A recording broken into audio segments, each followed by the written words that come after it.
सफलता कोचिंग संस्थान की तरफ से आज नहटी एकतान मंच में कार्यक्रम आयोजित किया गया है, जिसमें सफल हुए 63 विद्यार्थियों को आज सम्मानित किया गया। इस मौके पर पश्चिम बंगाल सहित देश के विभिन्न कोनों से अनेक विद्वान उपस्थित हुए थे। आइए देखते हैं N24 न्यूज की ये खास रिपोर्ट। आ गया। कुछ दिन बाद शास्त्री जी छोड़ दिए। उसके बाद मैंने सभी लोगों से कहा कि आप पढ़ाइए उसको। कोई भाषा विज्ञान पढ़ाने को तैयार नहीं था। मेरा विषय था नहीं।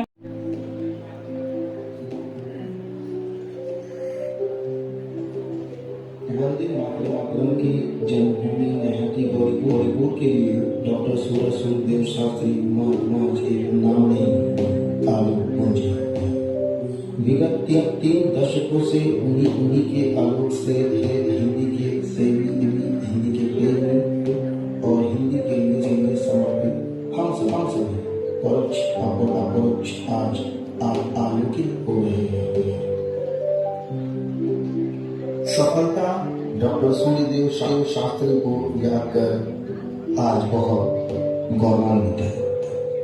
सही मायने में डॉक्टर सूर्यदेव शास्त्री सर्वहारा के मुक्ति चेतना के संवाहक थे। सन 1996 गौरीपुर जुट में सर्वदा के लिए बंद। एक झटके में लगभग 4000 से ज्यादा मजदूर जो बिहार, उत्तर प्रदेश, उड़ीसा से आए थे श्रमजीवी से सर्वहारा बन चुके थे। उनके सपने एक कर मरने लगे थे।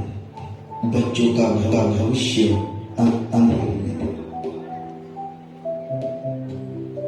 ऐसी परिस्थिति में उत्तर प्रदेश से कलकत्ता आए संस्कृत कॉलेज के प्रोफेसर डॉक्टर सूर्यदेव एक देवदूत बनकर गौरीपुर के सर्वहारों का हाथ थामते होते हैं और चटकलिया समाज से एक लाख चौड़े की बात करते हैं। इशारा बिल्कुल साफ था। पढ़ोगे तब टिको।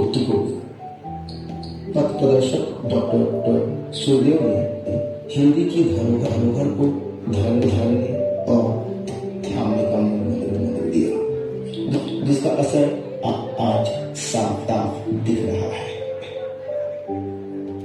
आपके आशीष का ही फल है कि आज गौरीपुर के माटी के लालों ने देश के विभिन्न विश्वविद्यालयों, महाविद्यालयों, स्कूलों में सेवा प्रदान कर रहे हिंदी के प्रोफेसर, अध्यापक एवं भारत सरकार के विभिन्न मंत्रालयों, विभागों, स्वायत्त निकायों, उपक्रमों, बैंकों व अन्य कार्यालयों में हिंदी सेवी के रूप में सहायक निदेशक, हिंदी अधिकारी, राजभाषा अधिकारी एवं अनुवादक के तौर पर अपने को स्थापित कर देश सेवा का कार्य कर रहे हैं। सफलता गौरीपुर के तमाम विद्यार्थियों, शोधार्थियों व सूर्य नागरिक वृंद की ओर से डॉक्टर सूर्यदेव शास्त्री को शत नमन करती है।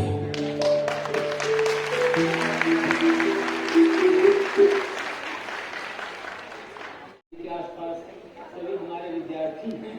किसका नाम लूं? सामने बैठे और आप सब जो विद्यार्थी हैं और आगे जिनको प्रतियोगी कह सकते हैं, तो सफल हुए हैं उनको, और जो सफलता के लिए प्रयास कर रहे हैं, मैं सबको सबसे पहले तो मैं हृदय से बधाई देता हूँ। उन्हें जो सफल हुए हैं और जो सफल होना चाहते हैं, संघर्ष कर रहे हैं, उन्हें शुभकामनाएं देता हूँ, आशीर्वाद देता हूँ। दरअसल आशीर्वाद और शुभकामनाएं के अलावा और हम कुछ दे भी नहीं सकते, क्योंकि मेरा अपना अनुभव है कि जब विद्यार्थी परीक्षा देने जाता है, चाहे कहीं का हो, किसी भी पद के लिए हो या किसी चीज के लिए हो, तो उस समय वो अपने शिक्षक से ज्यादा जानता है, तभी वो सफल भी हो सकता है। और जो पढ़ा रहा है, जो ज्ञान दे रहा है उस विषय का, जाहिर है कि या तो वो जानता है। तो हमारा तो संबंध बहुत लंबे समय से एक तरह से टूट चुका है, कम से कम पढ़ने पढ़ाने से सीधे, लिखने से केवल जुड़ा हुआ है। जब तक दिमाग काम कर रहा है, हाथ काम कर रहा है, तो मैं ज्यादा कुछ दे नहीं पाऊंगा, कर नहीं पाऊंगा आशीर्वाद के अलावा।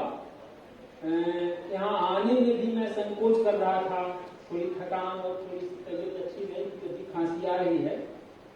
लेकिन हम शिक्षकों के लिए मजबूरी है, हमारे जो विद्यार्थी हैं वो हमारी कमजोरी होते हैं। विक्रम ने फोन किया, उनकी जिद थी, तो उनके जिद के सामने मुझे झुकना ही था। मैं आया, धर्मेंद्र जी से यहाँ भेंट हुई। विक्रम ने सफलता के बारे में जो बताया था, मैं उससे बहुत ज्यादा देख रहा हूँ। ये देख करके मुझे बहुत खुशी हो रही है। तो बहुत खुशी हो रही है देखकर। मैं एक चीज शेयर करना चाहता हूँ इस अवसर पर। हालांकि मैं समय देख रहा हूँ, 12:30 बजे तक खत्म कर देना है, सबको कुछ न कुछ बोलना है। मैं 5-7 मिनट लूंगा। ये सूर्य जो शास्त्री के बारे में जो मैंने देखा, उससे मुझे सचमुच बहुत खुशी हुई। और मैं एक बात आपसे शेयर करना चाहता हूँ इस अवसर पर देख करके कि 1996 में जूट मिल बंद हुई थी यहाँ। 94 में मैं यहाँ आया एज ए रीडर। उस समय एसोसिएट प्रोफेसर का पद नहीं होता था, उसी पद को रीडर कहते थे। और जो असिस्टेंट प्रोफेसर का पद होता था उसको लेक्चरर कहते थे। प्रोफेसर तो बहुत बाद में लोग होते थे, और बहुत सारे लोग बिना प्रोफेसर हुए ही रिटायर हो जाते थे। जैसे राम उपाध्याय हमारे विश्वविद्यालय में हैं, प्रबोध नारायण सिंह हैं, दयानंद श्रीवास्तव, ये सब प्रोफेसर नहीं बन पाए थे, अब वो पद बदल गए। तो रीडर के पद पर मैंने यहाँ ज्वाइन किया था 94 में, मार्च में, 30 मार्च 1994 को एज ए रीडर। तो उस समय इसी नईहट्टी में ये बुकिंग क्लर्क थे हमारे रिश्तेदार तिवारी जी, तो मैं यहीं रहते थे रेलवे में। तो मैं उन्हीं के यहाँ आकर के रुक गया, और 1 महीने तक, क्योंकि तब 2 मई से लेकर 30 जून तक पूरी छुट्टी रहती थी। अब मैं जो देखता हूँ, जैसे जैसे नए नए नियम बन रहे हैं, नया लोग बना रहे हैं, प्रयोग कर रहे हैं, वैसे वैसे शिक्षा व्यवस्था चौपट होती जा रही है मेरी निगाह में। आप लोग पता नहीं क्या जानते हैं, समझते हैं, लेकिन मुझे लग रहा है कि आप पढ़ाने के सिवा, अध्ययन और ज्ञान अर्जित करने के सिवा बाकी सब कुछ खत्म हो रहा है। टीचर जो है वो खाली कॉपी जांचता है, परीक्षा लेता है। पहले साल भर में एक बार परीक्षा होती थी, तो कोर्स से बाहर भी बहुत सारी चीजें विद्यार्थी पढ़ लेते थे। तो जब मैंने ज्वाइन किया, तो दूसरे तीसरे दिन तिवारी जी ने शास्त्री जी से परिचय कराया। शास्त्री जी मुझे वेट कर रहे थे। शास्त्री जी पढ़ा रहे थे संस्कृत कॉलेज में, और हमारे विश्वविद्यालय में भाषा विज्ञान पढ़ाते थे। तो उन्होंने कहा, हमको बताया कि शास्त्री जी मिलेंगे, आपसे मिलना चाहते हैं। तो शास्त्री जी से पहली जो मुलाकात है इसी नईहट्टी के स्टेशन पर, और उस मुलाकात में उन्होंने एक झोला कांच में टांगने वाला दिया और एक छाता, ये उन्होंने पहले ही दिन गिफ्ट किया था, और कहा कि अगर कलकत्ता में रहना है तो आपको ये झोला, मैं तो गोरखपुर से आया था, कलकत्ता पहली बार आया था, इसके पहले खाली इंटरव्यू देने आया था, बस कलकत्ता देखा ही नहीं था। तो झोला और छाता उन्होंने लेकर के मेरे कांच में टांग दिया और कहा कि अगर यहाँ रहना है तो ये जरूरी है, अनिवार्य है। उसके बाद 1 महीने तक उन्हीं के साथ प्राइवेट करते थे, मैं जाता था विश्वविद्यालय। जुलाई में आया तो ही कुछ दिन तक वहां रहा, साथ में यहाँ रहा, फिर कलकत्ता में क्वार्टर ले लिया। उस समय शास्त्री जी का जो प्रभाव पड़ा मेरे ऊपर उतना गहरा था। आपने बहुत अच्छा किया है, उनके बारे में डॉक्यूमेंट्री बनाई, उनसे परिचय कराया। और वो सही बात है, उस समय इस नईहट्टी के क्षेत्र में, जो क्षेत्र था जिसमें जूट मिल के लोग थे और शिक्षा की ज्योति जगाने वाले वह व्यक्ति हैं, उन्होंने, उनके घर में किताबें रहती थी, वो सबके लिए खुली रहती थी। जो भी जाता था प्राय किताबें बहुत सारे वापस करते भी थे, नहीं भी करते थे किताबें देना, अपने बच्चों के लिए कुछ भी करने के लिए तैयार होते थे। और दूसरी चीज, 1996 में ही मुझे विभाग का अध्यक्ष बना दिया गया। मैं 2 साल का केवल अनुभव था और उस समय शास्त्री जी भाषा विज्ञान पढ़ाते थे संस्कृत कॉलेज में, और हमारी यूनिवर्सिटी में भी भाषा विज्ञान वाला पेपर वही पढ़ाते थे। शास्त्री जी जब मैं आ गया, कुछ दिन बाद शास्त्री जी छोड़ दिए। उसके बाद मैंने सभी लोगों से कहा कि आप पढ़ाइए उसको, कोई भाषा विज्ञान पढ़ाने को तैयार नहीं था। मेरा विषय था नहीं भाषा विज्ञान, तो भी मेरी मजबूरी थी कि मैं भाषा विज्ञान वाला पेपर पढ़ाने लगा। ये मेरी मजबूरी थी और उसी के नाते भाषा विज्ञान, भाषा एक ऐसा विषय हो गया हमारा कि अपने को उसी तरफ लगा दिया। और उसके बाद भाषा विमर्श, भाषा अपनी भाषा संस्था बनाई और भाषा के बारे में काम करने लगा। तो शास्त्री जी की भूमिका है कि मुझे भाषा के क्षेत्र में जोड़ा, तो बहुत महत्वपूर्ण चीज है। तो इसलिए मैं इस धरती के प्रति, क्योंकि पहली बार यहाँ मैं आया और यहीं से अपना यहाँ का कलकत्ता का, बंगाल का अपना शुरू किया, शास्त्री जी के प्रति और इस धरती के प्रति मैं निश्चित रूप से बहुत ही आत्मिक संबंध है हमारा। और आज मैं देख रहा हूँ कि उनका प्रभाव, उसका असर, ज्ञान का प्रकाश जिस तरह से फैला हुआ है खास तौर पर। और हिंदी अधिकारी, ट्रांसलेटर के जितने पद हैं देश में, हालांकि शुरू में चीजें बहुत तेजी से बदल रही हैं। जब मैं था तो ट्रांसलेटर के लिए इंटरव्यू वगैरह होता था, तो कभी कभी जाता था, बुलाते थे लोग, तो अपने विद्यार्थियों को देखता था तो जाहिर है कि खुशी होती थी। अब शायद इंटरव्यू भी खत्म कर दिया गया है और तमाम सारी चुनौतियां, हिंदी अधिकारी और ट्रांसलेटर का काम खाली अनुवाद करना नहीं होता। राजभाषा विभाग में हिंदी को राजभाषा के रूप में लागू करना उनका उद्देश्य है, ये लिखा हुआ है। और मुझे कभी कभी लगता है कि ये जो तमाम संस्थाएं हैं, वैज्ञानिक और तकनीकी शब्दावली आयोग है, तो संसदीय समितियां हैं, ये सब तो बाधाएं डालती हैं। वैज्ञानिक और तकनीकी शब्दावली आयोग जिस तरह की शब्दावली बनाया हुआ है, वो इतिहास है, कभी आप लोग भी पढ़िएगा, देखिएगा किस तरह से, कितनी संस्कृत निष्ठा और किस तरह से आचार्य रघुवीर के दिमाग में घुसा हुआ था पहले से, वहीं से लोग ले लेते हैं कि संस्कृत सारी भाषाओं की जननी है, संस्कृत के धातुओं से सारे शब्द बनते हैं। इतने क्लिष्ट शब्द बन गए हैं कि उसका इस्तेमाल ही नहीं होता है। 8 लाख शब्द भूल भाग रहे हैं, कितना पैसा नष्ट हुआ। संसदीय समितियां भी प्राय जो है होटलों में जाकर के अपना करती हैं और डांटी फटकारती हैं। उनका काम खाली इतना है, उनके रिकमेंडेशन पर हिंदी ट्रांसलेटर के पद कुछ मिल जाते हैं। अगर वो रिकमेंड न करें तो पद भी खत्म हो जाएंगे, यही उनकी भूमिका है।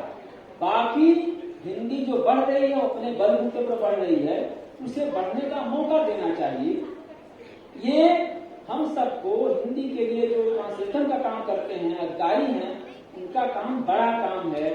और इस देश का दुर्भाग्य है कि अकेला इस तरह के देश, विकसित देश कोई नहीं मिलेगा दुनिया में जो दूसरे की भाषा में पढ़ता हो।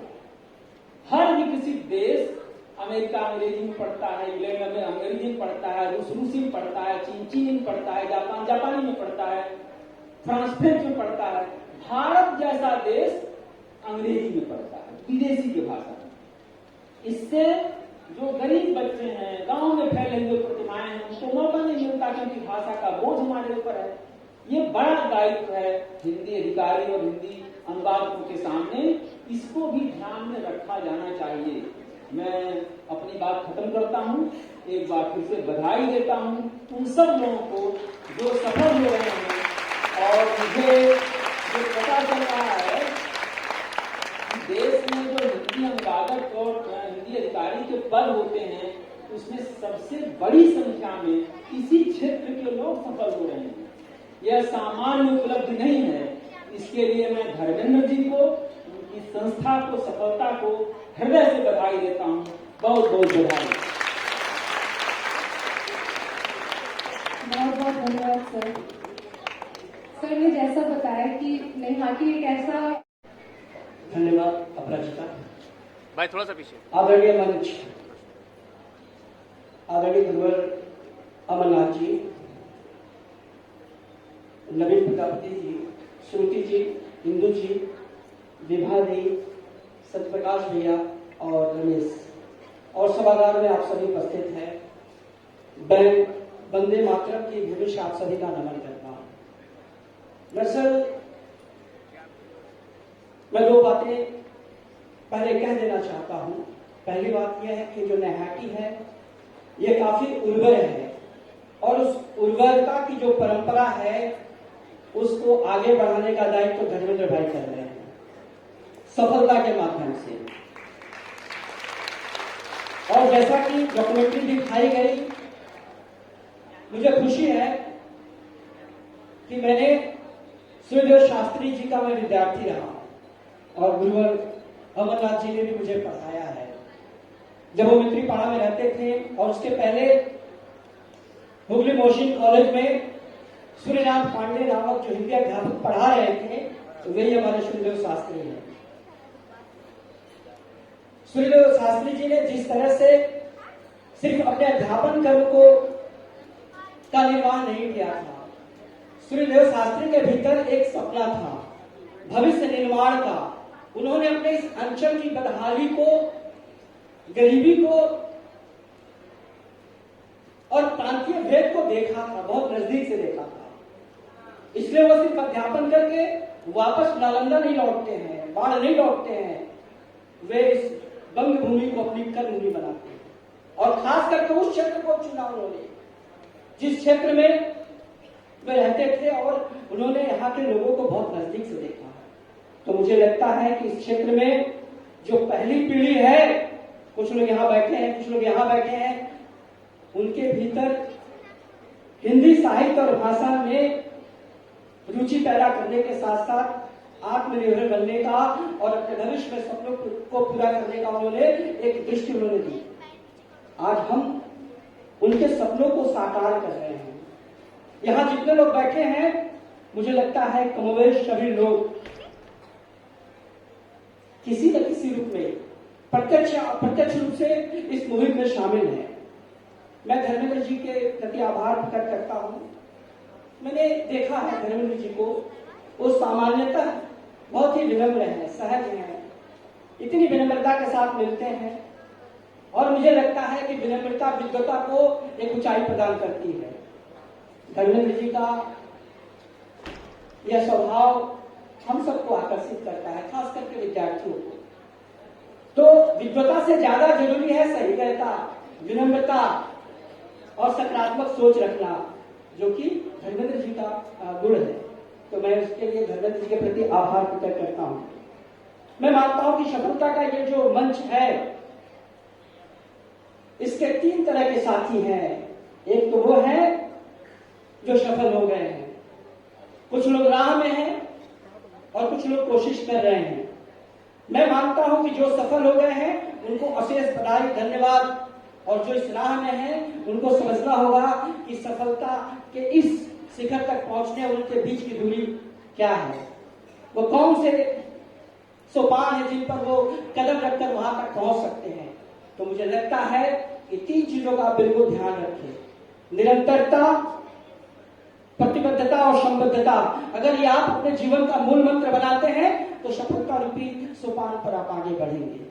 तो मैं ये मानता हूं कि आप अपने जीवन में ये बना रहे, जैसा कि सत्यप्रकाश भाई भी कह रहे थे कि हमें निश्चित करना चाहिए लक्ष्य, कि हमें कैसे उस लक्ष्य तक पहुंचना है। हमें छोटे छोटे प्रयासों से अपने को गढ़ना होगा। कभी आप घबराइए मत। कभी कई बार लगता है कि फला का हो गया, फला का नहीं हुआ, मेरा नहीं हो रहा है। इससे घबराने की जरूरत नहीं है। उन चीजों को चिन्हित करिए कि कहां आपसे चूक हो गई। अपने आप से सवाल कीजिए। मुझे लगता है कि आपसे बेहतर कोई दूसरा नहीं बता सकता कि आपने कमियां कहां हैं। तो अपने पर विश्वास करने की कोशिश कीजिए और उन चीजों को चिन्हित कीजिए जिनकी वजह से आप वहां तक नहीं पहुंच पा रहे हैं।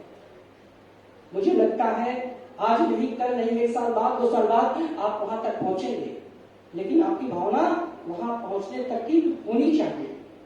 आप कभी भी अपने मन में ये नकारात्मक भाव मत लाए कि मुझसे ये नहीं हो रहा है, नहीं हो पाएगा। हो सकता है कि आप थोड़ा सा भटक रहे हो, पर भटकने के बाद भी आपको उसी मंजिल की तरफ बढ़ना होगा जो मंजिल आपकी सफलता की ओर ले जाती है, आपको आपके मुकाम तक ले जाती है।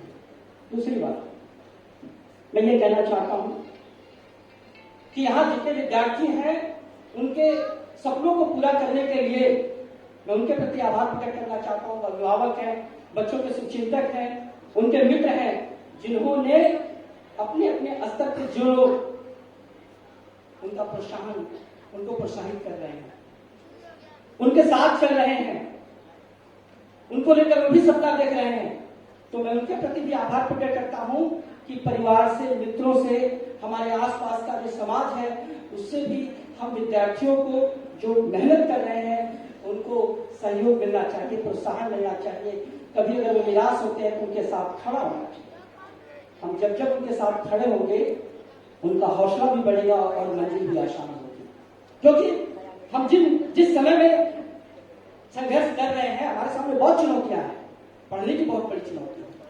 नौकरी पाना एक लक्ष्य हो सकता है, पर उससे जो बड़ा लक्ष्य है जिसकी ओर गुरुवर अमरनाथ जी ने संकेत भी किया है, वे भी एक संस्था है, चलाते हैं। और मुझे लगता है कि हमें समझना चाहिए कि हम अपनी भाषा को कैसे प्यार करें।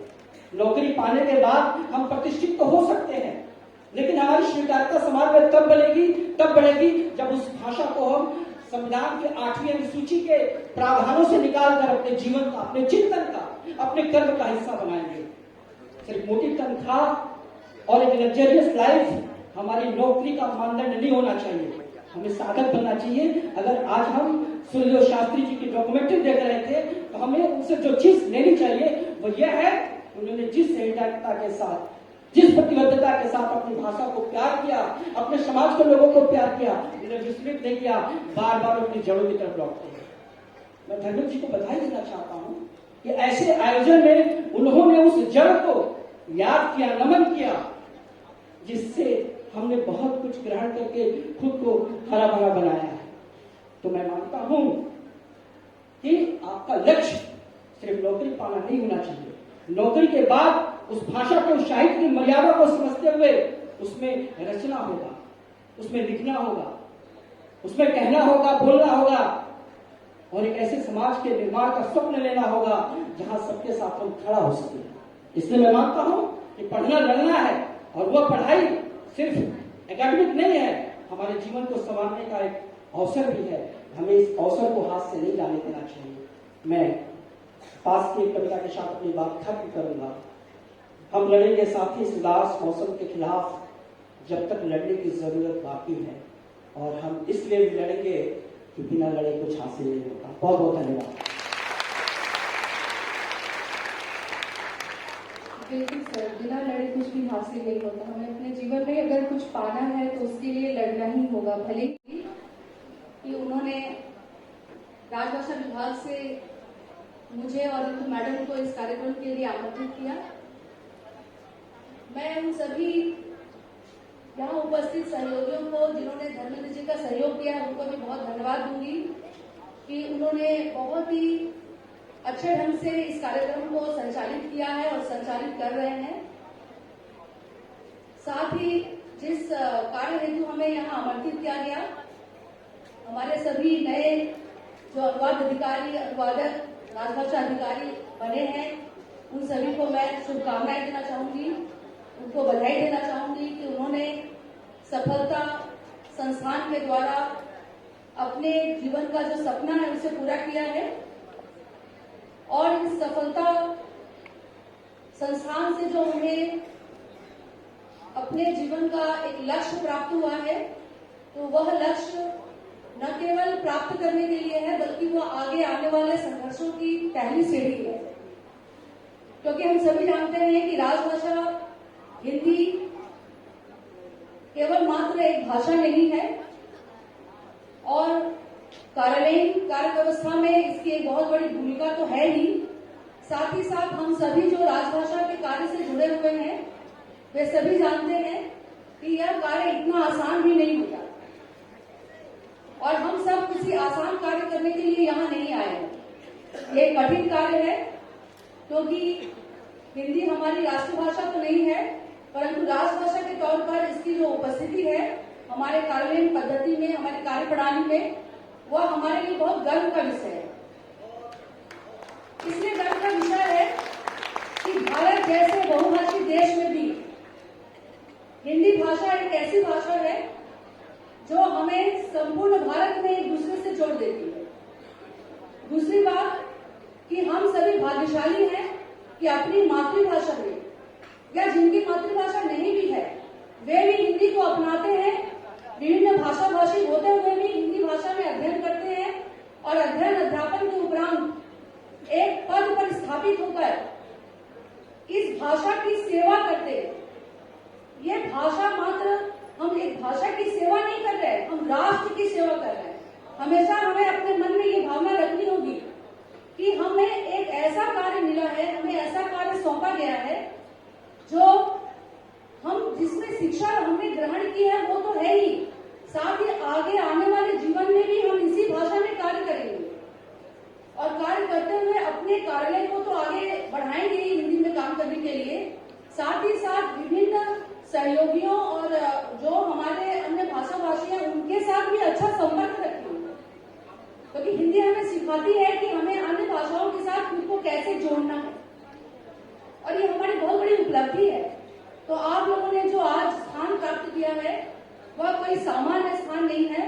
इससे मैं जरूर ये कहना चाहूंगी कि आपको जो भी कार्य दायित्व सौंपा गया है उसको निष्ठापूर्वक पारदर्शिता के साथ करें और जो हमारे विद्यार्थी अभी इस पथ पर आगे बढ़ने के लिए काम कर रहे हैं अपने लक्ष्य को पाने के लिए, उनके लिए भी मेरा ये एक तरह से मेरी संवाद रहेगा कि सर्वप्रथम वे अपने लक्ष्य का निर्धारण करें, उसी अनुसार उन्हें परिश्रम करना होगा और जिस तरह से हम अपने आप को किसी चीज को पाने के लिए जब लगातार सोचते हैं उसी तरह से इसके बारे में भी कार्य करना होगा। मैंने देखा कि धर्मेंद्र जी बहुत ही ध्यानपूर्वक अपने विद्यार्थियों का मार्गदर्शन करते हैं और वे बताते हैं कि केवल मात्र कक्षाओं में उपस्थित होने से नहीं होगा, बल्कि लगातार इसमें अपना अभ्यास जारी रखना पड़ेगा। तो अभ्यास जो होता है, जो प्रैक्टिस होती है, वो मनुष्य को सशक्त बनाती है। जो परिश्रम करते हैं वे अपने लक्ष्य को पाते हैं। तो मेरी फिर से एक बार, मैं ज्यादा समय नहीं लूंगी क्योंकि समय काफी बीत रहा है और आप लोग भी बहुत धैर्य के साथ सुन रहे हैं। तो आप सभी जो है बधाई के पात्र हैं और मेरा ये अंतिम ये सेंटेंस होगा कि आप जो अपने कार्य को करें उसे पूरे गर्व और सम्मान के साथ करें और सबसे ज्यादा है अपने काम के साथ आप प्यार करें। धन्यवाद।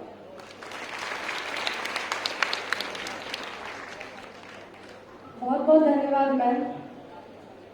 मैम ने हम सबको एक जोश में भर दिया कि हमें अपने जीवन में जो भी कार्य करना है एकदम पूरी निष्ठा एवं मेहनत के साथ करना है। बहुत बहुत धन्यवाद मैम। हमारे साथ मौजूद है विद्यासागर विश्वविद्यालय से assistant professor doctor Sanjay Jaiswal sir. Sir, मैं आपसे निवेदन करूंगी कि कृपया हमारे लिए 2 शब्द कहें।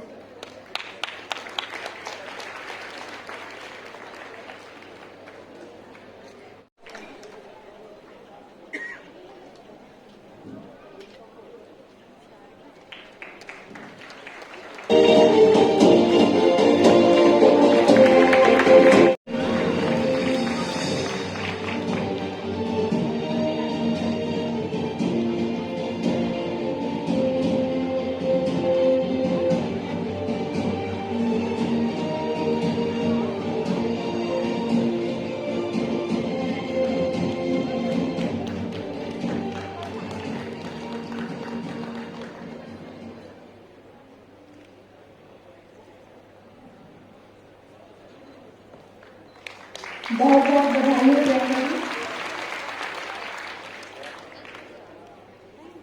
बहुत बहुत धन्यवाद सर। Thank you sir.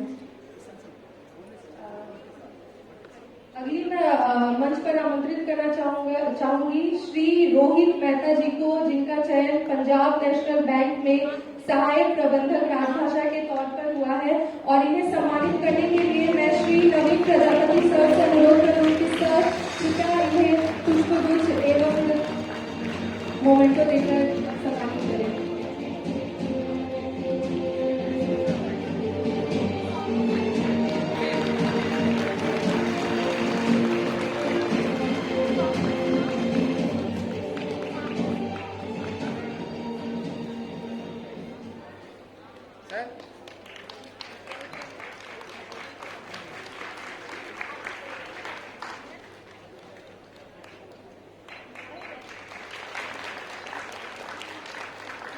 बहुत बहुत बधाई रोहित जी। सर आप सर्वोदय सर बोले। अब मैं बुलाना चाहूंगी सुश्री दुर्गा चौधरी जी को, जिनका चयन केंद्रीय अप्रत्यक्ष कर और सीमा शुल्क बोर्ड में कनिष्ठ अनुवादक अधिकारी के तौर पर हुआ है।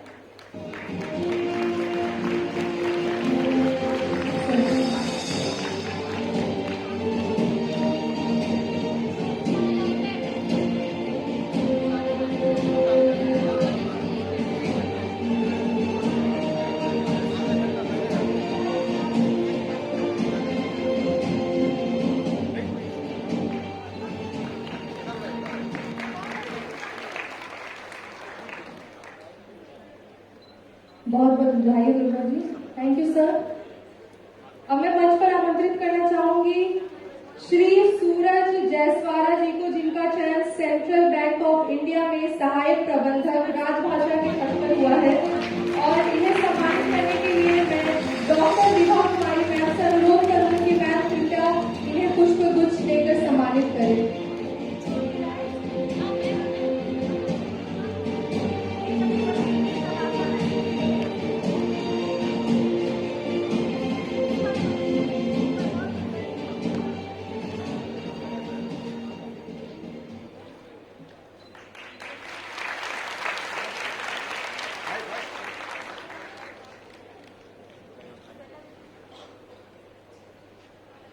बहुत बहुत बधाई हो सूरज जी। मैम आपसे अनुरोध है कि और मैं अब आमंत्रित करना चाहूंगी सुश्री साम्या सिंह, जिनका चयन सूक्ष्म लघु और मध्यम उद्यम में कनिष्ठ अनुवाद अधिकारी के तौर पर हुआ है। तालियां रुकनी नहीं चाहिए।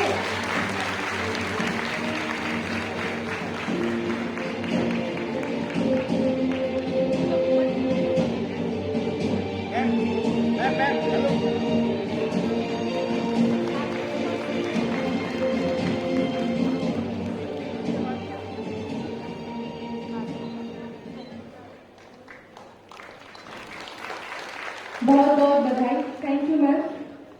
अब मैं आमंत्रित करना चाहूंगी सुश्री ज्योति राय को, जिनका चयन भारतीय खाद्य निगम सहायक श्रेणी 3 राजभाषा के पद पर हुआ है, एवं इन्हें सम्मानित करने के लिए मैं अनुरोध करूंगी इंदु पांडे मैम से कि मैम कृपया आए और इन्हें सम्मानित करें।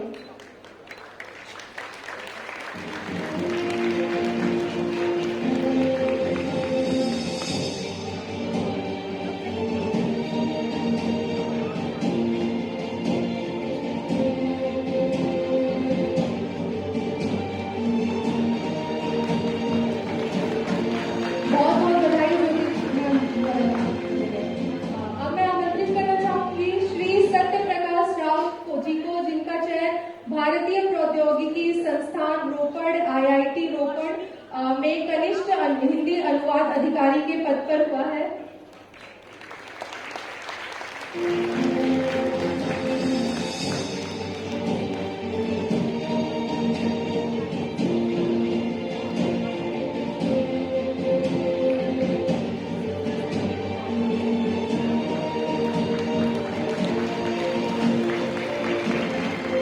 Thank you ma'am. बहुत बहुत बधाई सत्य प्रकाश जी। अब मैं आमंत्रित करना चाहूंगी सुश्री श्वेता तिवारी को, जिनका चयन भारतीय भूवैज्ञानिक सर्वेक्षण में कनिष्ठ अनुवाद अधिकारी के पद पर हुआ है। आपका स्वागत है।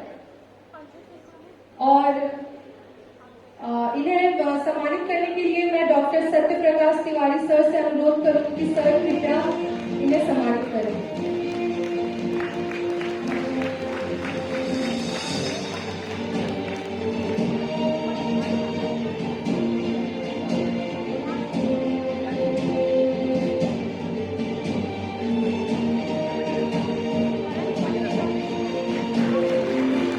बहुत बहुत बधाई श्वेता जी। मेरा ससुर जी इसमें यूडीसी रीडर है, इसी डिपार्टमेंट में।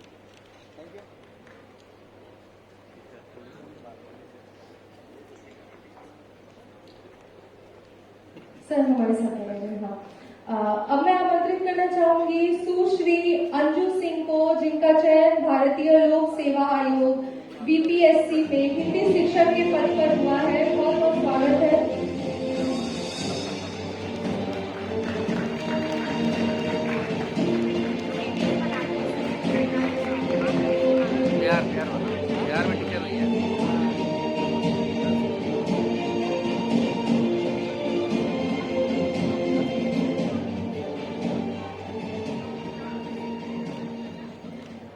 बहुत बहुत बधाई हो अंजू जी।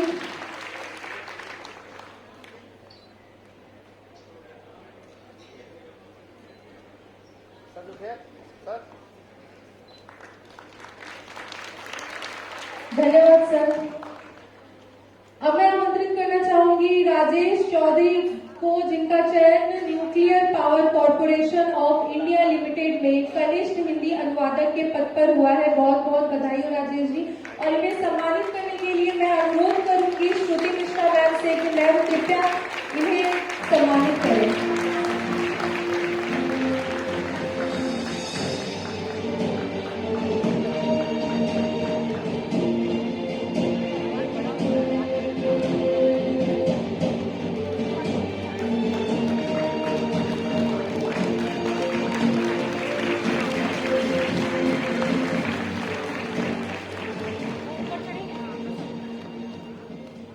बहुत बहुत बधाई हो राजेश जी।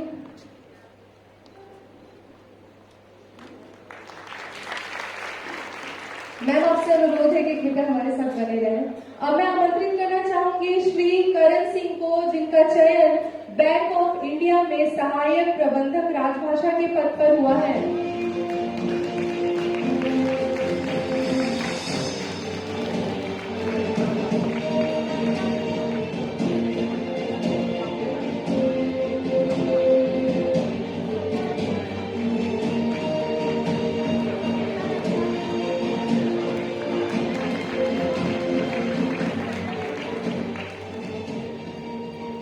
बहुत बहुत बधाई हो करण जी।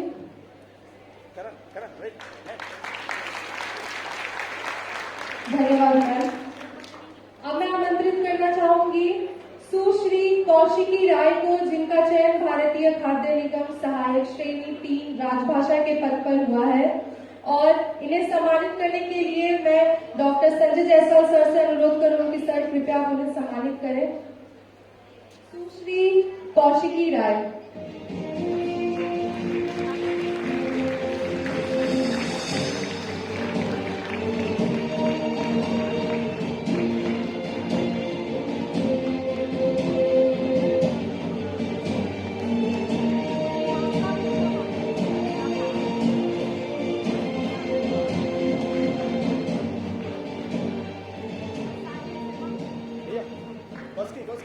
बहुत बहुत बधाई हो कौशिकी जी।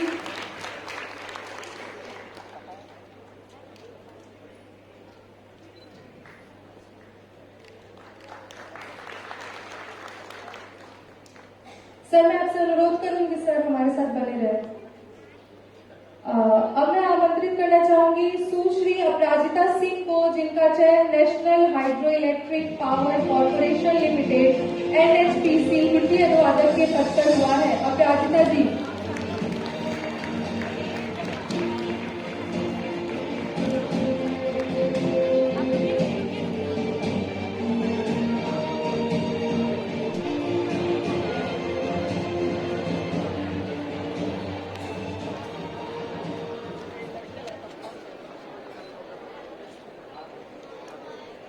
तालियां रुकनी नहीं चाहिए।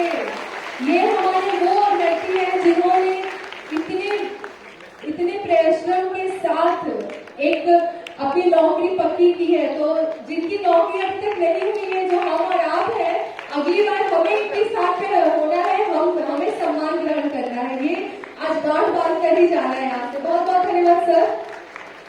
अब मैं आमंत्रित करना चाहूंगी श्री रोहित मेहता को, जिनका चयन आयकर विभाग में कनिष्ठ अनुवाद अधिकारी के पद पर हुआ है। एवं मैं कलिम्पोंग गवर्नमेंट हाई स्कूल से अध्यापक श्री उत्तम ठाकुर सर से अनुरोध करूंगी कि सर कृपया मंच पर आए एवं इन्हें सम्मानित करें।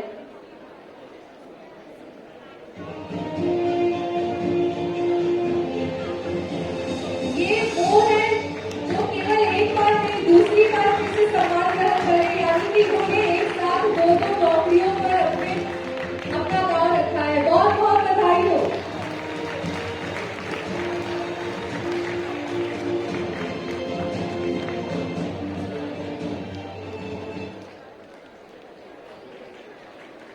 यहाँ वो पढ़ रहे हैं, यहाँ एक ने नौकरियां नहीं मिल रही और यहाँ के छात्रों को दो नौकरियां मिल रही है। इसके लिए तो सफलता के लिए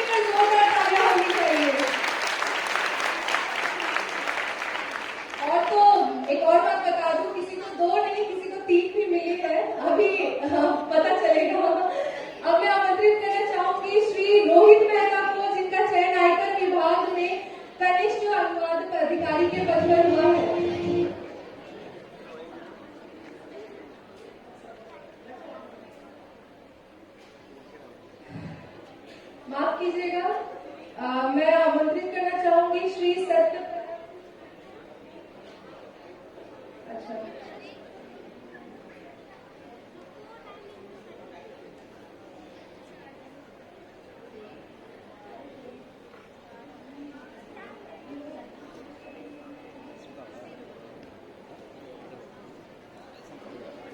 माफ कीजिएगा, मेरी गलती है।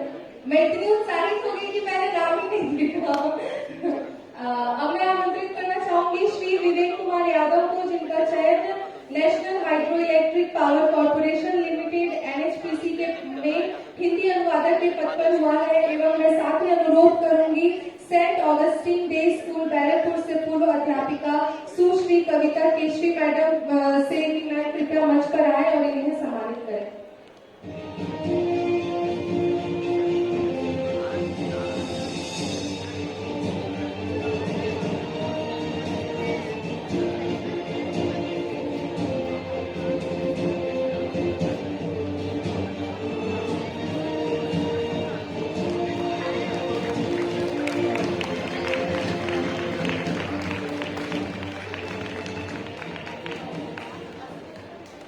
बहुत बहुत बधाई हो।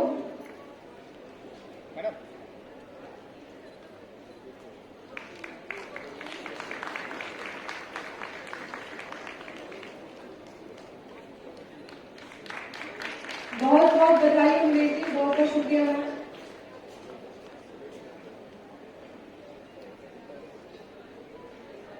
अब मैं मंच पर आमंत्रित करना चाहूंगी सुश्री रुखसार बानो को, जिनका चयन बिहार लोक सेवा आयोग BPSC में हिंदी शिक्षक के पद पर हुआ है। एवं मैं साथ ही अनुरोध करना चाहूंगी केंद्रीय विद्यालय संगठन से अध्यापक श्री रवि केशरी सर से कि सर कृपया मंच पर आए और इन्हें सम्मानित करें।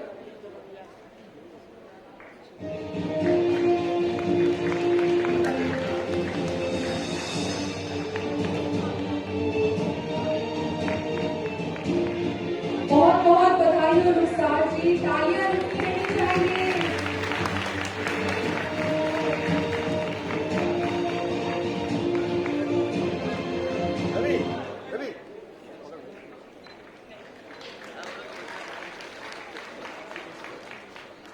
बहुत बहुत बधाई रुखसार जी, बहुत बहुत धन्यवाद सर।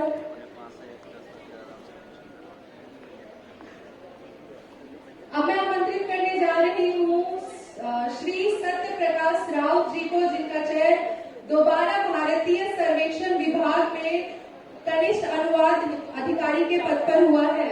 और इन्हें सम्मानित करने के लिए मैं धर्मेंद्र सर से अनुरोध करूंगी, सर कृपया मंच पर आए और इन्हें सम्मानित करें।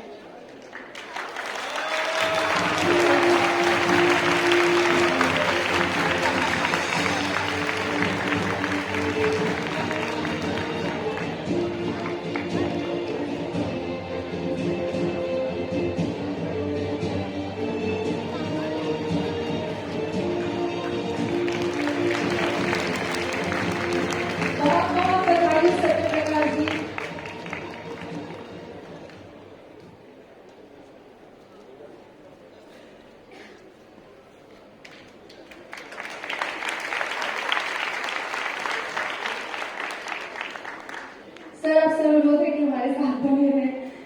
अब मैं बुलाना चाहूंगा उन्हें जिन्होंने तीसरी बार जो अब सम्मानित होने जा रहे हैं, यानी कि उन्होंने 3 पदों में अपना जो भी ग्रहण किया। अब मैं आमंत्रित करना चाहूंगी श्री रोहित मेहता जी को, जिनका चयन भारतीय दृष्टि दिव्यांगजन सशक्तिकरण संस्थान देहरादून में हिंदी अनुवादक के पद पर हुआ है।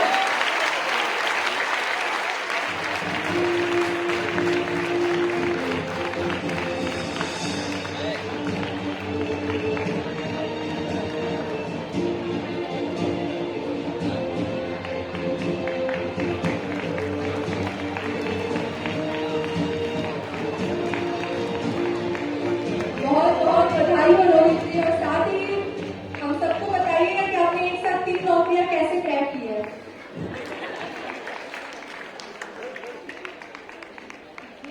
और फिर भी हम एग्जाम दे ही रहे।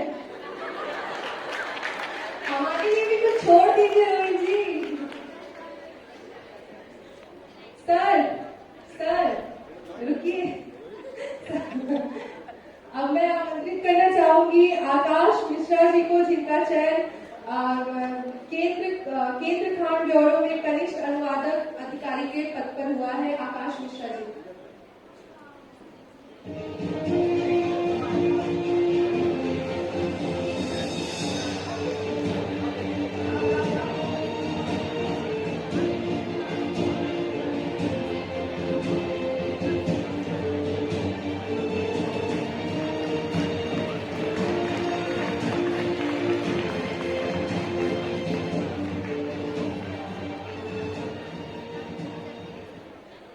बहुत बहुत बधाई हो आकाश जी।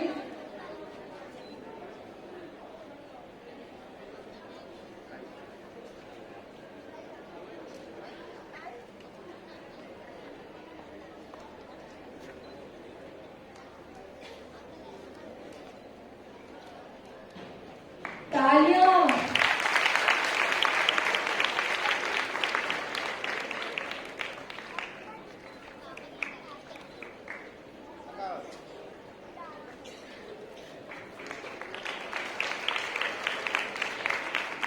बहुत बहुत शुक्रिया सर।